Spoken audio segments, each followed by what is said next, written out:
1995, Michael Jackson released his much-anticipated 9th studio album, His Story, Past, Present and Future, Book 1.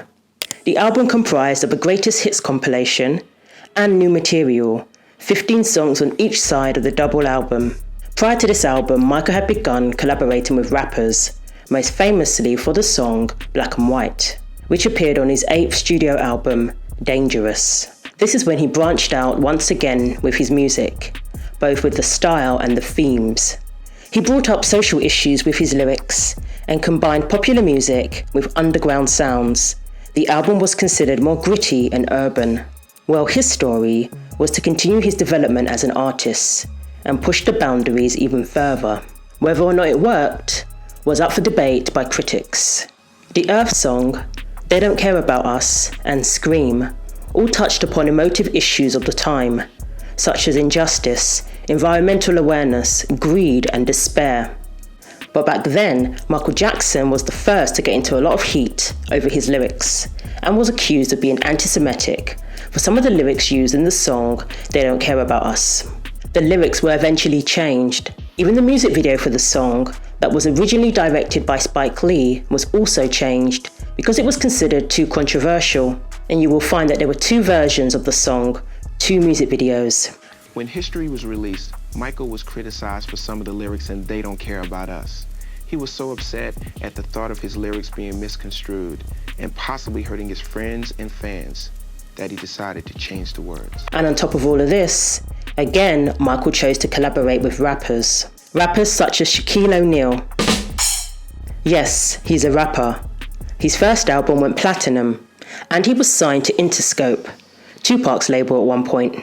Another rapper who Michael collaborated with for his album His Story was Biggie Smalls, aka the Notorious B.I.G, who was a huge fan of his. According to sound engineer John Van Nest, it was a very emotional experience for Biggie. Michael Jackson and Biggie Smalls worked on the track This Time Around, which was produced by Dallas Austin.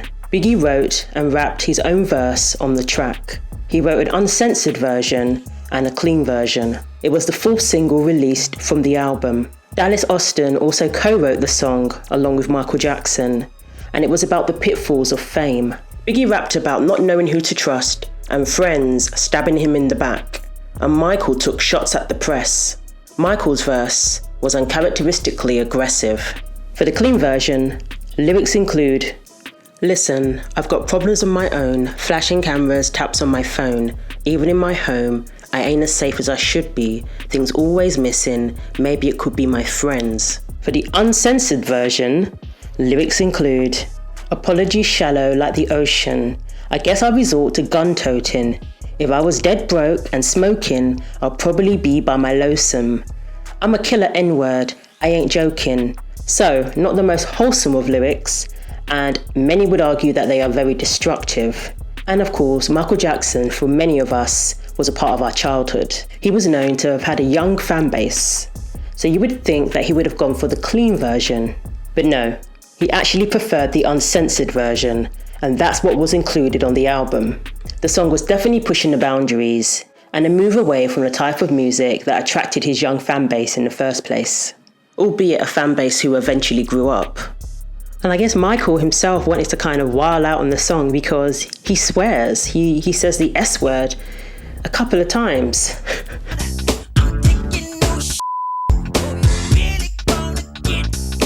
John Van Ness described when Biggie and Michael Jackson met for the first time, saying, "So Dallas and I were expecting him at any minute and pretty much on time. Notorious strolls in. He was quite an imposing figure when he walked in, and he was quite popular at the time. I had no idea what to expect from him in terms of attitude, but he seemed nice when he walked in. But almost immediately he blurted out, 'Yo Dallas, can I meet Mike?' Biggie went on to talk about how much this opportunity meant to him, as Michael was his hero. So Biggie recorded 2 takes of his verse. After the second take, he got to meet Michael. John said that Biggie almost started crying. He was really touched by the moment and quite emotional. He said, "Simply for security, Michael's security would enter and make sure that no one was in the room that shouldn't be. And once that was confirmed, it was just me, Biggie and Dallas. Michael came in. Biggie nearly broke out in tears. I could tell how much this meant to him. Well, Michael could have this effect on anyone, even the most hardcore rappers. Biggie was tripping up on his words, bowing down and telling Michael how much his music had meant to him in his life. Michael was, as always, very humble and kept smiling, while Biggie just went on and on about how much he loved Michael. I watched Biggie just become this big butterball of a man, and it was really very sweet to witness. He went on to say that Michael then asked to hear the song and loved it, thanking Biggie for coming to the studio. He said, Biggie asked rather sheepishly whether he could get a photo, and Michael agreed. A shot was taken, we listened again, and Michael thanked Biggie. Michael said goodbye and stepped out, leaving Biggie standing there looking completely stunned. The recording session wasn't that long, but Biggie was really grateful to have met him. According to the book, Michael Jackson, all the songs, the story behind every track. The dark, full-on dense rap flow from the man nicknamed Biggie fitted with the gloomy atmosphere of this time around. This collaboration happened at the height of the whole East versus West Coast beef, and the tension between Biggie and Tupac was well known. Tupac had already done a few interviews calling out Biggie and Puffy and voicing his suspicions of them. After the Quad Studio shooting, he had done his infamous Vibe interview and his prison interview. He implied that Biggie and Puffy looked guilty on the night of the shooting and were shocked to see him walk in and still standing after getting shot multiple times. Then the song Hit 'Em Up came out in 1996, a few months before Tupac's death. Who are some of the people that you collaborated with on History? I worked with R. Kelly, I worked with Notorious, Big. I worked with Boys to Men, who were phenomenal. Well, perhaps it's because he collaborated with Biggie, but Michael turned down an offer to collaborate with Tupac, and some believe it's because of his loyalty to Biggie. Quincy Jones III, son of the legendary producer, contributed to BET's oral history of the Dunk Illuminati, the 7-Day Theory. He said that Michael Jackson was supposed to feature on the album, but he turned down the offer due to his relationship with Biggie Smalls. The oral history was released earlier this year in celebration of what would have been Tupac's 51st birthday. QD3, as he's called, set up a meeting at Michael's Neverland ranch to discuss the possibility of Michael appearing on Tupac's album. For his song, Thug Nature, Tupac sampled Michael Jackson's 1983 song, Human Nature. According to QD3, Michael said he just couldn't do it because he, quote, liked Biggie, end quote. Michael had collaborated with Biggie the previous year. Now it's unlikely Biggie would have cared or been offended by the collaboration. I'm sure he was just happy to have worked with Michael regardless. And right up until his death, he always maintained that he had no beef with Tupac. Even after Hit 'Em Up had come out, where Tupac claimed that he had had relations with Biggie's estranged wife, Faith Evans, he still tried to defuse the situation, maintaining his innocence concerning the Quad Studios incident. On Art of Dialogue, Danny Boy was asked about QD3's statements, and he wasn't convinced that it went down like that. He basically said Michael was a Tupac fan too, and saw him jamming to All Eyes on Me. Apparently the Jacksons and Suge Knight were quite close at the time.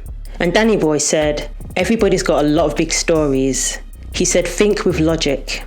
He said he was in the room when Suge was playing Tupac's music to Michael.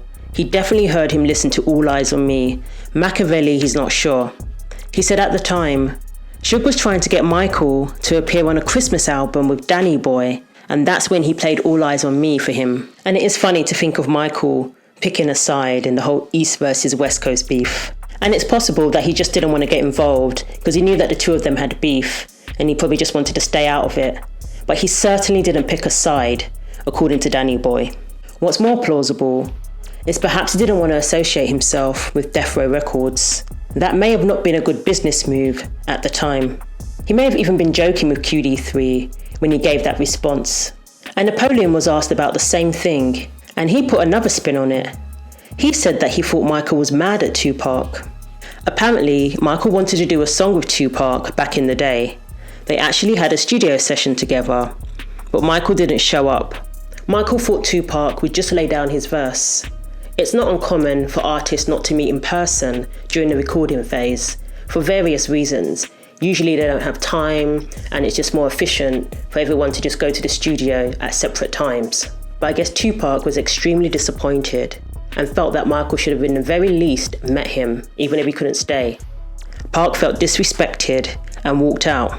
And most artists would have just been happy to have a song with him, even if they weren't going to meet him that day. Tupac wasn't most artists. Pac mentioned one time that he was called to the studio to do a song for Michael Jackson, to lay a verse. And he told his mother, his family, he was excited, and he went to the studio. And he's like, "Where's Michael Jackson?" And they said, "Oh, he can't come. He wants you to lay the verse." He got up and left. He's like, "Man, he's not man," and that's Michael Jackson. He's like, "Man, he wasn't man enough to come say hi to me and speak to me. I don't want to get on the song." And Napoleon thinks that Michael may have been a little vengeful or petty when he turned down the opportunity to work with Tupac again. And he said that QD3, who had known Michael Jackson since he was a kid, had no reason to lie or embellish a story. He said even if he did enjoy All Eyes on Me, that doesn't mean that he wouldn't have turned him down in that particular moment. He joked and said that Tupac fans can't believe anyone could say no to him. Snoop Dogg went to see Biggie shortly after Tupac's death and said that he saw the pain in his eyes. On the Fat Man Scoop, Snoop said, "This is not a man that's happy or glamorized. This is a man whose friend's dead.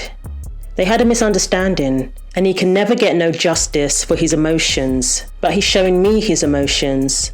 He's explaining to me how much he loved Tupac, and I ain't tripping." He looked me in my eyes and he say something that, you know what I'm saying, like he's sad that Tupac is dead, but I can look in his eyes and I can see that he hurt. He didn't even have to say it. I could see that he hurt behind Tupac being dead. This is not a man that's happy or glamorized. This is his friend that's dead, that they had a misunderstanding and he could never get no justice for his emotions, but he's showing me his emotions. And he explained to me how much he loved Tupac, and I ain't tripping. And not once do we bring up the Brooklyn incident, because what's understood don't need to be talked about. And after Tupac's death, Biggie did that famous interview. You know what I'm saying? Because he can't do that. You know what I'm saying? He can't be the one to be like, "Yo, I want to squash it," because he's gone. So I got to take the weight on both sides. That's why I'm out here. You know what I'm saying? Biggie also appeared on Michael's song Unbreakable, that was on the album Invincible. Sadly, it was a posthumous feature after he was fatally shot in LA in March 1997. 4 years after Biggie's death, Unbreakable became somewhat of a tribute to him. In a 2001 interview, Michael was asked what his favourite song off the album was. Michael said, "Unbreakable, You Rock My World, and The Lost Children." Sadly, Invincible was Michael's final studio album, released 8 years before his death in 2009. Michael was in the middle of filming a docuseries and rehearsing for a huge comeback tour in the UK at the time of his death. Hold for applause, slow umbrella fade out. So do you think Michael was Team Biggie or Team Tupac? Thanks for watching. Share your thoughts below, I read the comments. Like and subscribe for weekly videos, and don't forget to click the bell for more.